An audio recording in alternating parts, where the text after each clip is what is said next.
Good morning, everybody. We're continuing our discussion here at the Heartland Film Festival headquarters.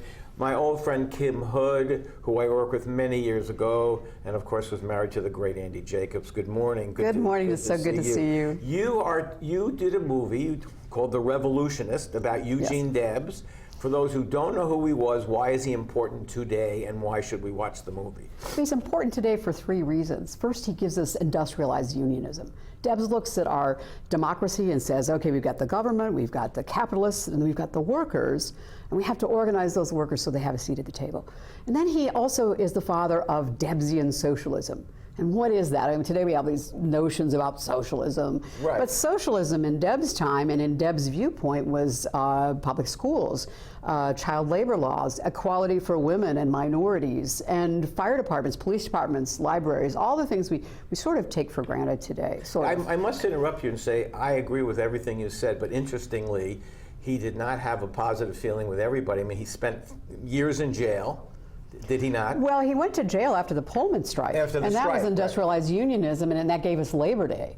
But then after that, he became a socialist, and he went to prison during World War I because he spoke out against the war. They were sending minorities and poor people to the front, and Wilson said, we've got to silence the socialists. Spent 5 years in prison, ran for president, 3 years, and ran for president. Let's show a quick clip, okay. and we'll come out and talk some more. But Eugene V. Debs emerged as a powerful voice for workers and the downtrodden. He shares some of his deepest beliefs about the nature of democracy, about the promise of American life, and the failure of our leaders to work towards those goals. Incredibly powerful.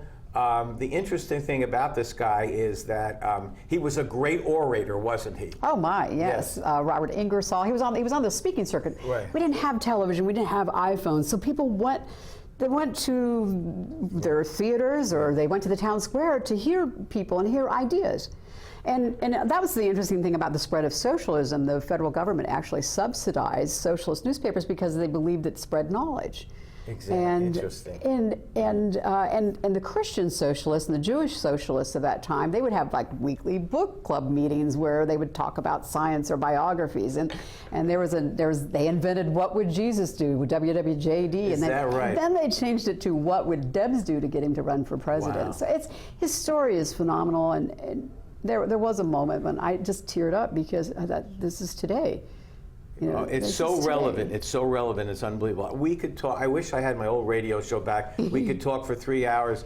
Kim Hood, can you tell us when we can see this movie? Well, it was seen last night, and then it will be seen Sunday night in Castleton at 7:20.